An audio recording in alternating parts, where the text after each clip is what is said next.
Hello, witches and good spirits. Welcome to another episode of Yorkshire Ghost Tales on the Bell Witch podcast. My name is Spindleshanks McScrew, and every month I will bring you a spooky story, often placed in Yorkshire, as the runner of the Yorkshire Ghost Tours. We run ghost tours in the towns of Skipton and Otley, and also Leeds city centre. So if you fancy more where this came from, do book a ticket with us. If you're ready for a scary story, pull up a pew and lend me your ear. I've a story to tell you that you don't want to hear, but I'm going to tell you it anyway. It's the 3rd of February today, so I thought with dry January having drawn to a close at long last, if you partook, that I would read a story today which is based around drinking, and so we can relish in its darkness. This story comes from a book by the British Library, Tales of the Weird. They've got several books in their series and they're all fantastic, and they're full of short stories from throughout history. This book in particular is called Dead Drunk, Tales of Intoxication and Demon Drinks, and it was edited by Pam Locke, who's a lecturer in the English department at the University of Bristol and co-director of the Drinking Studies Network, and her research focuses on drinking and the drunkard in Victorian fiction and culture. What a fascinating thing to study. Now, this tale comes from 1886 and is by an author known only as E.E.L. E.E.L. published anonymously in the Temperance Mirror, and it's likely that the author of this story was a woman, which is an educated guess from Pam Locke herself as a Victorianist, because, as she says in the introduction, so many women of this period published anonymously, partly because so many writers for temperance publications were female. Now, a temperance publication is basically an anti-drink story designed to warn the reader about the dangers of alcohol and drunkenness, and it was a wide-reaching campaign against the production, trade and consumption of alcohol in Britain, which was made up of hundreds of local and national groups and linked to a range of international associations. Now, I'm not saying that I'm anti-drink, quite the opposite in fact, but it's interesting how drunkenness was sort of rife throughout the Victorian period. So this story itself is called Kitty's Dream and its results. I hope you enjoy it, and I hope you enjoy the voices that I'm going to bestow upon you from now as well. Here we go. Right. Pour yourself something nice, your favourite tipple, and relish in this quite horrible story. The new district visitor, Mrs. March, had nearly completed her round of calls on a certain Tuesday morning when she suddenly thought of one old couple whom she had not yet seen, but who she heard were accounted eccentric and a little bit queer by their neighbours. Having just half an hour to spare, Mrs. Marsh retraced the steps she had taken in an opposite direction and knocked at the door of number 9 Prospect Row. It was immediately opened by a pleasant-looking old man who gazed inquiringly at the strange lady before him. "Are you Mr. May?" she said in her cheery, winning voice. "That's me, ma'am. Thomas May, at your service." "May I come in, then?" she inquired. "I am the new district visitor, and I want to get to know all my people well." The old man opened the door wider and said, "Walk in, lady, by all means. The missus is out, but I'm pleased to see you." Mrs. Marsh went in and sat down and chatted away brightly to old May with the ready sympathy and tact that won her many real friends in all ranks of life, and she was just coming away when her eyes fell on something on the mantelpiece, and she turned and gave an earnest look at the old man. It was not strange that her attention had been riveted, for the centre ornament on the mantel shelf was an old black bottle, placed conspicuously forward and labelled unsweetened gin. "You be wondering, ma'am," said Thomas, "what that there curious ornament means, and it's puzzled many a one afore you. But sometime, if you like to hear the reason of it, I'll tell you with real pleasure." "Are you and your wife teetotalers, Mr. May?" said Mrs. Marsh gently. "Indeed we be, ma'am, thank the Lord, though it was not always so." "Will you tell me the story now? I have time to listen," said Mrs. Marsh. "Right willingly, ma'am, and here comes the missus," he added, as he went to the door and opened it for his wife, who was tidy but delicate, and weak-looking woman. Wow. As she came in, he said, "This is the new district lady, Mary Ann, and I'm just going to tell her the meaning of that bottle up there, so come and sit you down and stop me if I go wrong in the telling of it." Mrs. Marsh shook hands with the poor woman, who smiled and looked ashamed and glad and sad all at once. "It were like this, ma'am," began old Thomas, delighted to spin his yarn to a fresh listener. "It were like this. Years ago, when our Kitty, that's our only child, who's married now to the foreman of the steelworks yonder, and a likely a lass I'll be bound you never see. Well, as I was saying, our Kitty was only 12 years old come the next January, when one October night I was at home alone along over. The wife there was out. Ah, ma'am, in those days we wasn't what we is now, was we, Mary Ann? We both drank hard, ma'am, hard, and Alice. And the wife there was worse than me, weren't you, wife? Alice drunk. And the poor little maid afeard for her life of us. Well, ma'am, one night she there," pointing to his wife, "was out on the drink, and I was at home already half seas over, when I sees Kitty come in, and I says, 'Kitty, fetch me that here bottle off the top shelf in cupboard, and a glass, you know the one I mean. Quick now.' The child looked all startled like, and she says, 'Oh, father, what you do without it? Do we now?' 'What do you mean, child?' says I, angrily.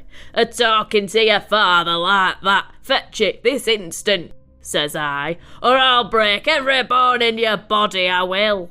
'No, Dad,' says she, quite firm like, 'I can't. You must get it yourself if you want it.'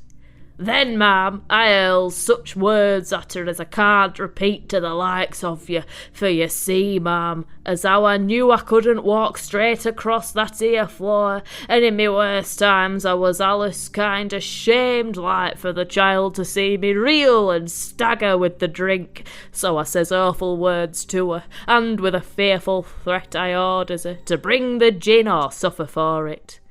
Ma'am, that here little maid of mine, she stood it all quite quiet, and then she just come and knelt down by me as I was sitting by the table, and, 'Dad,' says she, looking up into me face, 'will you listen to a dream I had last night, and you'll know then why I can't fetch the gin for you?' Something in the child's face made me quiet, and I lays me head down and says, 'Go on, Kitty, I'll listen, out with it.' Oh, ma'am, never will I forget that night. It was just awful to hear the child speak so solemn as she did, and so earnest too. Forgive me, ma'am, it undoes me even now." And the poor old man had to wipe the tears off his wrinkled cheeks before he could go on.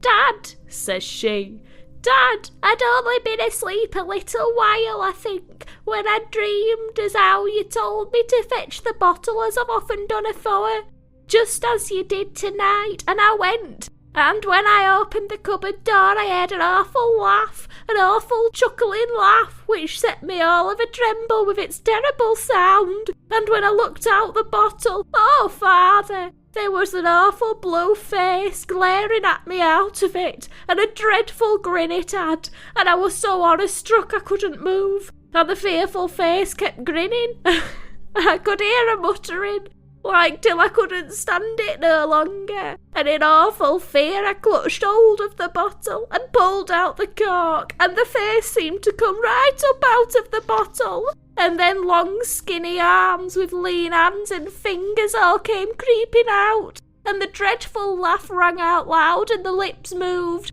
and I plainly heard the words, "I've got him, and her too, safe and sound, they are mine. They've sold themselves, body and soul, to the devil, and my work is not lost this time. Come on, both of you, you're mine.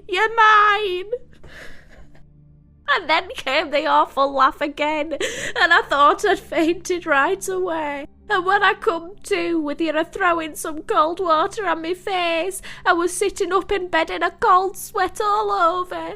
And I can't forget, and I'll never forget that awful dream. Oh, Father, it was so fearful. It seems just as fearful now. Now you know why I just couldn't fetch the bottle. Oh, Father, dear Father." And poor Kitty just wailed and sobbed, and as she knelt there, I just sobbed too. And when she heard me, she grew quiet and played out loud in a little childish words for her mother and for me. Then, ma'am, she got on me knee, and with her arms round me neck, she just begged and prayed of me to give up the drink and be a good father to her. And, ma'am, I did love her, though the drink made such a beast of me. And I promised, and we prayed again, and then we'd said that we'd do whatever we could with mother there too. And, ma'am, the Lord be praised, I've never touched no drink since that night, and under God 'tis Kitty's work. Many the struggle we had, ma'am. The poor wife's was the hardest, you see. I'd never been quite so bad, for somehow the women seem to drink deeper than us when they do begin. But she's all square now, ain't you, wife? Kitty's happiness and joy with us kept us as much as anything, especially when any old companions come in a-jeering and taunting and a-trying to make us give in and begin again. Kitty'd sit by with a bright face and looking so confident-like that we'd a scorn to give in. I do believe, with her eye upon us, well, ma'am, when I'd kept it a month, for the poor wife was a-struggling hard and a-succeeding too, I takes that very same bottle and I seals it up and I sticks it up there on that shelf, and there it's been ever since, and it reminds us of God's goodness. And oh, what Kitty done, and I'm prouder of it standing there, ma'am, than anything else we've got." Mrs. Marsh was wiping sympathetic tears away, and now she said earnestly, "You must tell this story to help others who are tempted as you were. But do you never feel now, either of you, any fear of giving way to the love of drink again?" "Never, ma'am," says the old man. "For myself, I ain't a bit afeard, I can smell it, and not feel no inclination to drink it. But Mary Ann there, she can't do that yet, can you?" "No, ma'am," said the wife earnestly. "I'm all right here, but I'm downright afeard of going within smell or sight of drink, or of being without Thomas here to help me." "Well, ma'am," said Thomas, with a fond look at his wife, "she's fought wonderful hard, and I don't believe as how the Lord will take me away until she's strong enough to be left alone." Mrs. Marsh's gentle voice said, "Don't be afraid, Mrs. May. As long as you pray and try, our dear Saviour will help you." And with many more encouraging and cheering words, she left the little house, where she had learnt still more of the immense struggle to be gone through by those who have once succumbed to the awful love of drink, and of the sympathy needed to encourage them to persevere in giving it up.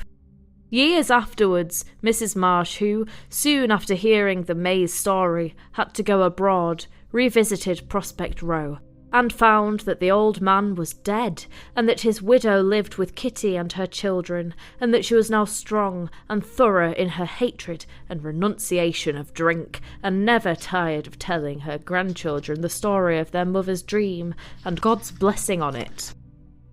Well, there you have it. A little bit more, I suppose, about temperance stories.